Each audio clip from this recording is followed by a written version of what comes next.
story on this one, as far as Rittenhouse is concerned, a response by Jerry Nadler. He said he's not happy with the jury system when it comes to the verdict he disagrees with.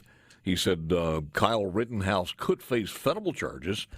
Heartbreaking verdict is a miscarriage of justice and sets a dangerous precedent, which justifies federal review by the DOJ. Justice cannot tolerate armed persons crossing state lines looking for trouble while people engaged in the First Amendment protected protest.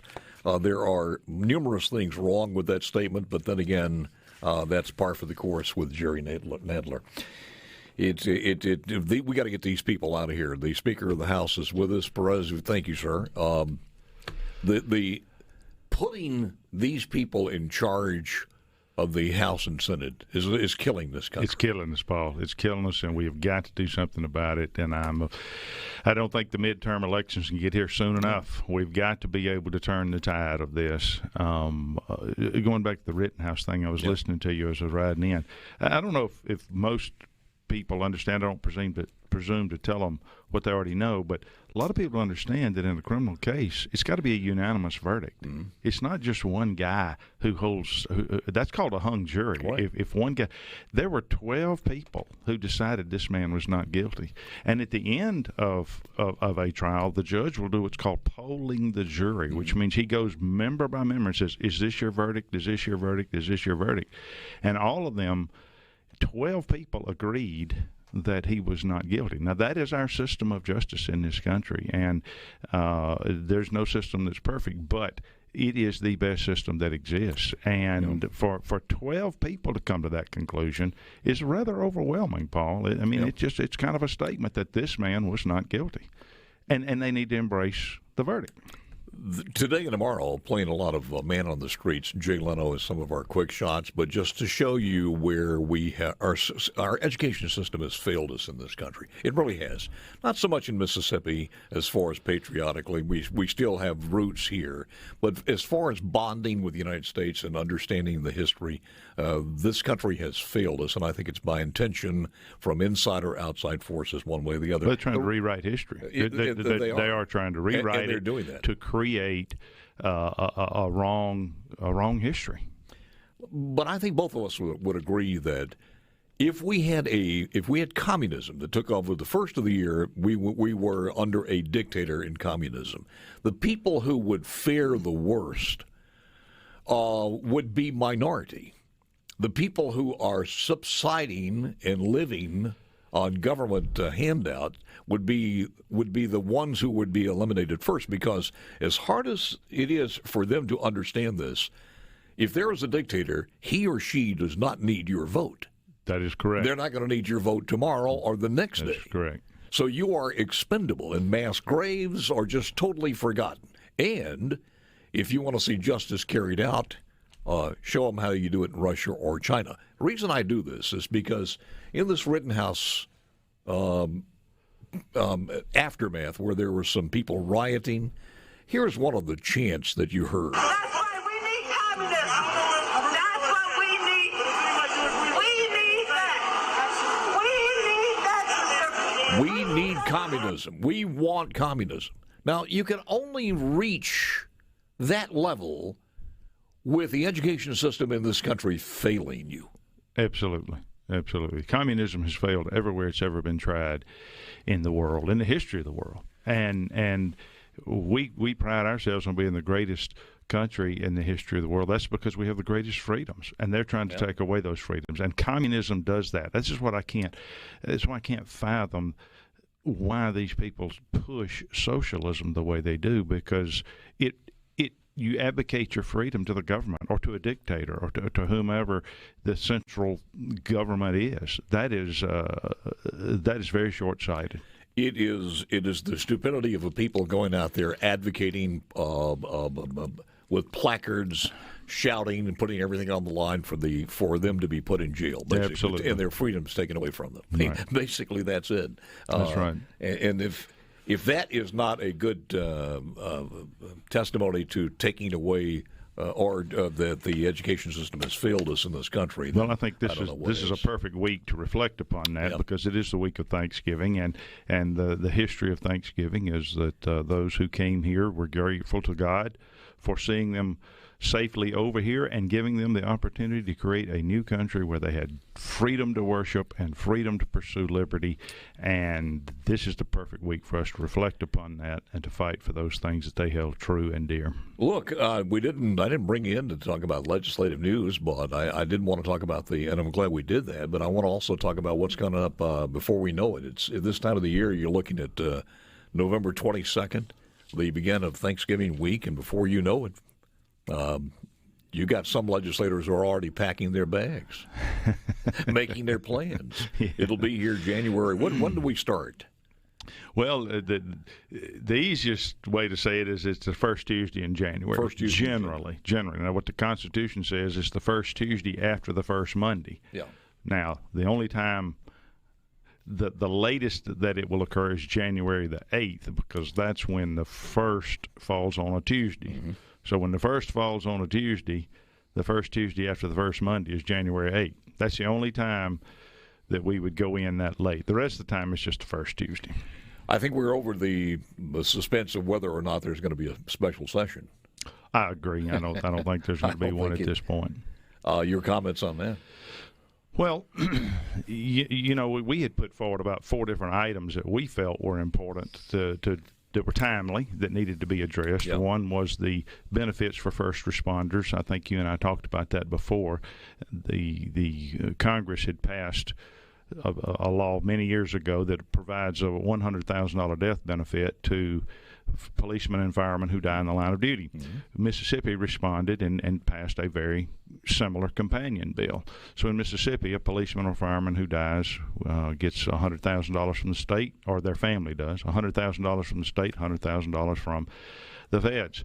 Last year, in August of 2020, the Donald Trump administration amended that bill to include COVID-related deaths for first responders. The Mississippi bill law does not have that in there. So we felt like that was a worthy item for consideration, that we too, the state of Mississippi, just like we followed suit the first time, we ought to follow suit this time and add COVID-related deaths. It's a time limit just from last year or this year. Any policeman or fireman who dies within those 2 years, we felt like or their family should be eligible for those benefits. That's the one item we wanted to include. You're going to bring that over into the regular session? We plan to, yeah. The other one was the domestic violence shelters. Much of the funding for our domestic violence shelters for our women and children comes from federal prosecutions. The fines are paid by those people who are charged with those crimes, and those funds are used to support those shelters. Mm-hmm. Because of the pandemic, those numbers or those funds, those prosecutions dropped, therefore the funds dropped, and we felt like some of this ARPA money that has been put forward ought to be used to keep those domestic violence shelters open. That started October the 1st. Our federal government runs on a calendar year, October 1 to October 1. And so those shelters are beginning to suffer the loss of funding, so therefore they're not able to provide the same services. We felt like that, too, ought to be a part of a special session. And then the other one was the strain that was being put on our healthcare system because of the travel nurses situation, nurses being enticed to go and leave our state. Our citizens, therefore, were not getting the health care they needed, so we brought forward a proposal, working with the Senate, to develop a plan to give the hospitals some resources that they could use to try to keep our nurses and healthcare workers, nursing home workers here, so that our citizens could get proper health care. So those were 3 items that we felt. And they're all going to be brought back as far as the regular we're certainly looking at doing that, yes, sir.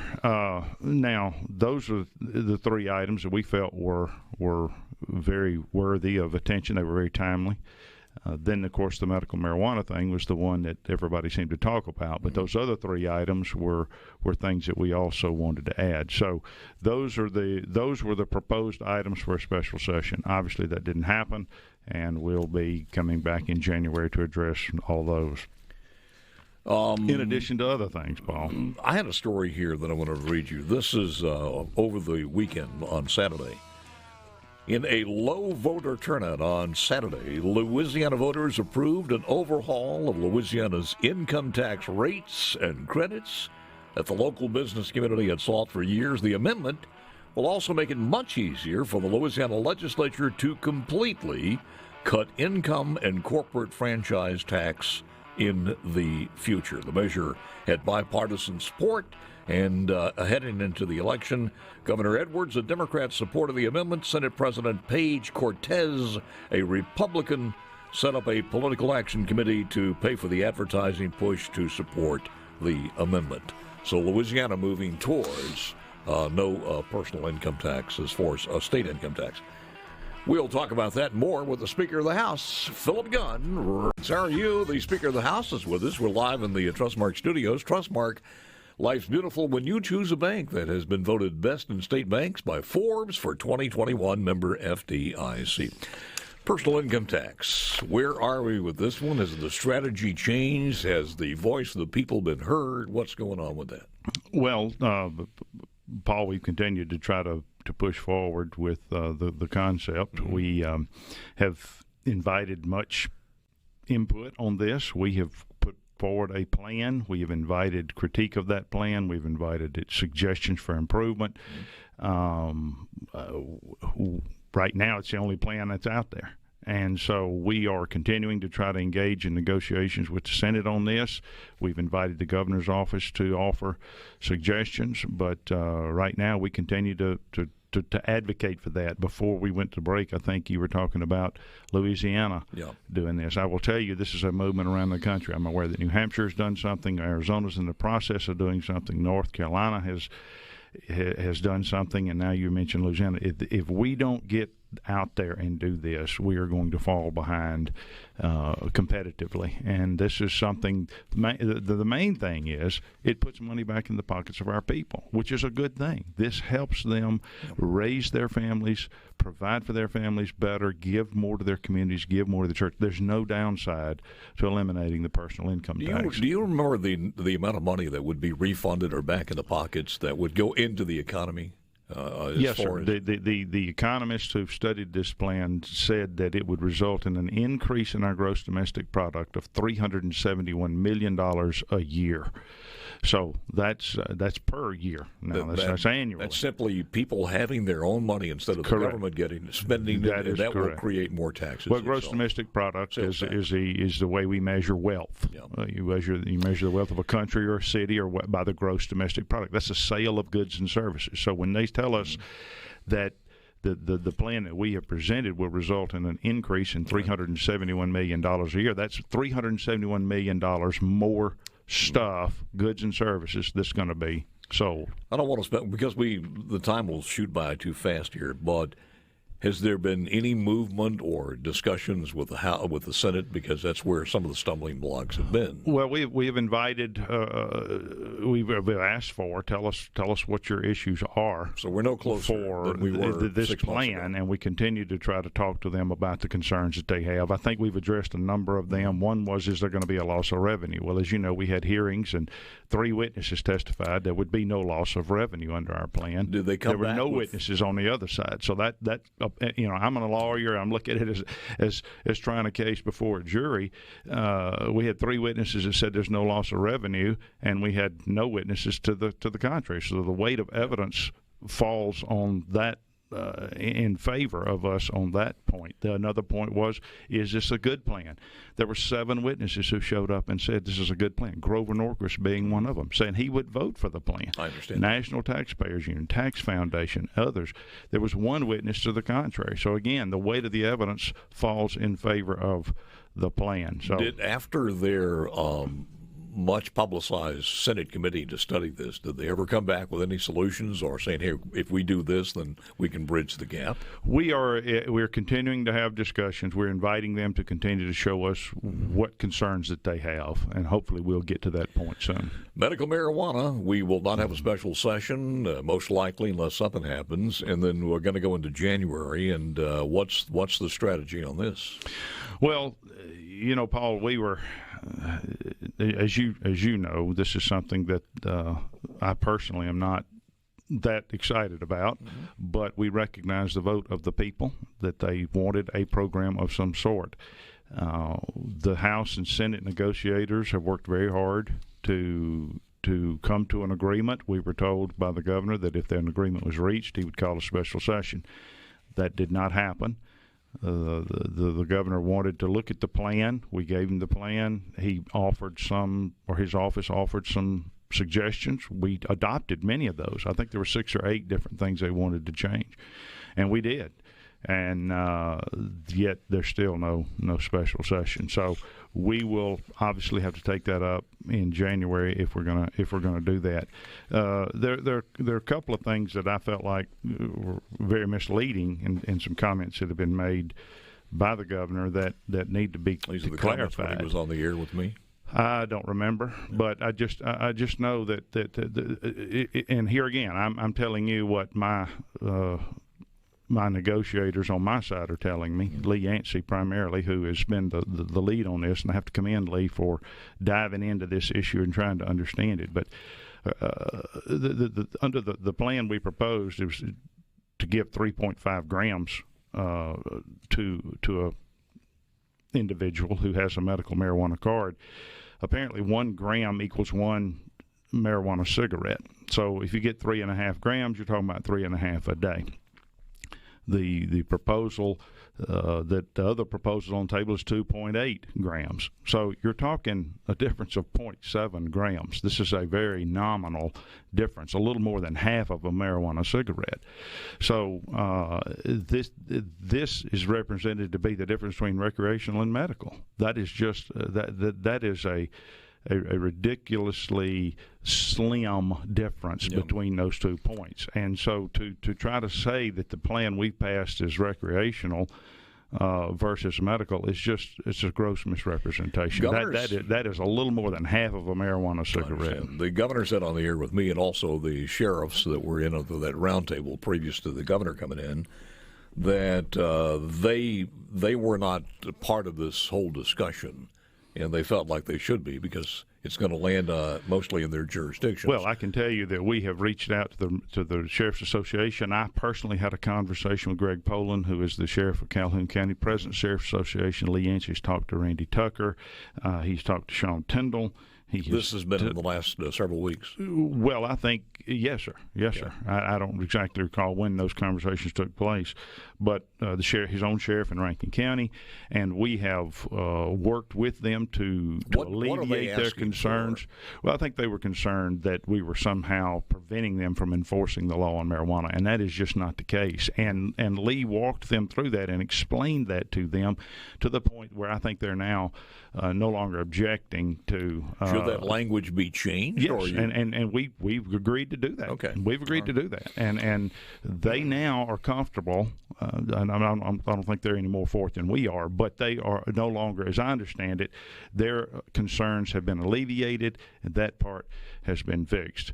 I think that the biggest. So are you saying the Sheriff's Association now endorsing? No, sir, the bill? not at all. Not at all. They do not endorse it that at all. I didn't say that. I just said the concerns that they have been addressed to the point that I think they are now they're comfortable with what we propose to do. One of the things that it always I don't, because I read stories different ways on this one, because one of the advocates talking points out there, man, we've got marijuana on the streets now. We can get rid of this black market. I hear that over and over again. But then again, I read stories, Len. This happens to be in this weekend show prep here. Authorities in Oregon said an epic amount of illegal processed marijuana was confiscated Thursday and Friday of last week, with more than 500,000 pounds. After a 2-day operation, the Oregon State Police found the marijuana in 5 warehouses zoned for commercial use in White City. Marijuana has a value on the streets of somewhere around $500 million. Now, that's, I think, something that Mississippi lawmakers need to look at as far as how do we not do that? Because if being legal is going to stop this, then as far as medical marijuana is concerned, but these are recreational cities. Those are recreational things. States. That's a completely different thing than what we've been charged to do here. We've been charged by the voters to try to come forward with a medical plan, and that is what and again, this is a legislative, process. It's not always perfect, but we have worked hard to create a true medical marijuana. I told you this issue. was too fast. We need a couple of hours here, but we have the Speaker of the House. He's got a deer stand somewhere in his sights, I think. Oh, no, I'm with you, man. I'm with you.